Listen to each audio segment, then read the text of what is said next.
I'm gonna do a little something different this time, man. But seriously, can I ask you something? Who are you taking fitness advice from? Like, no, seriously, for real. Who are you taking fitness advice from? Because the next time somebody tells you not to lift heavy, look at them. Do they actually look strong? Do they look athletic? Would you trade bodies with them? Would you trade their energy, their confidence, their physique? Because if the answer is no, why are you listening to them? Because somewhere along the way, man, we started treating opinions like, qualifications.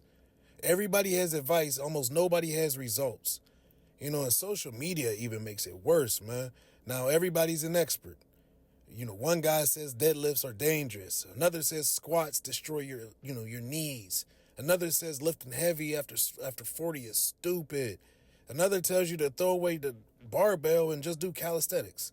And thousands of people believe them without asking one question. What have you built? Because advice is cheap, results aren't. If somebody has spent 10 years talking about building muscle, but they don't have any, why would you trust them?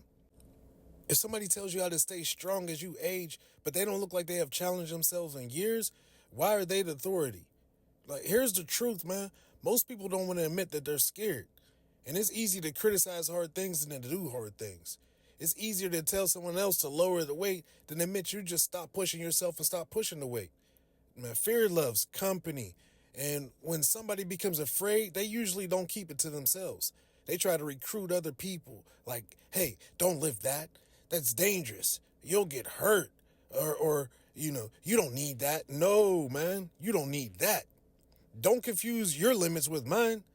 Like, one of the biggest mistakes that men make is borrowing standards from people they never want to become. Think about that, man. If you wouldn't trade places with somebody, why would you adopt their mindset? You wouldn't take financial advice from somebody who's broke. You wouldn't take relationship from someone who's lonely and miserable. So why are you taking fitness advice from people who don't look fit? It doesn't make sense at all.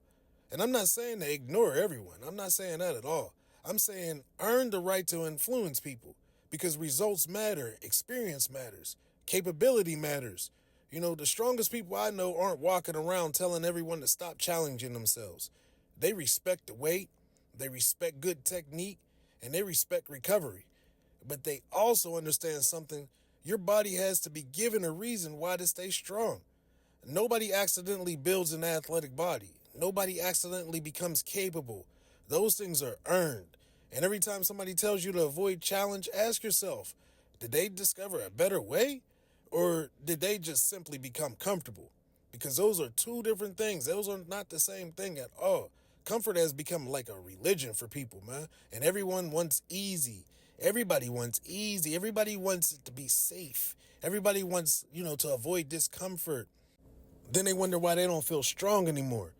The strength has never been built inside a comfort zone, and neither has confidence. Confidence comes from proving something to yourself. Every difficult set, every extra rep, every workout you wanted to skip but didn't, those moments changed you. Not just physically, mentally. You started trusting yourself and you stopped, doubting yourself. You stopped looking for permission from people who haven't earned your respect. Here's my rule, man. This is what I feel. If I wouldn't trade bodies with you, I'm probably not taking any training advice from you, man. If I wouldn't trade your lifestyle, I'm probably not adopting your philosophy. That isn't arrogance. That's just common sense. Choose your teachers carefully, man, because if you listen to weak people long enough, you'll eventually start thinking like them. And if you think like them long enough, you'll eventually start training like them. And if you train like them long enough, you'll eventually become like them. So the next time somebody tells you, don't lift heavy, don't squat, you're getting older. Just take it easy. Before you believe them, take a good look at who's talking. Then ask yourself one question. Is this the man I want to become? And if the answer is no, man, you already know what to do. Get away from them.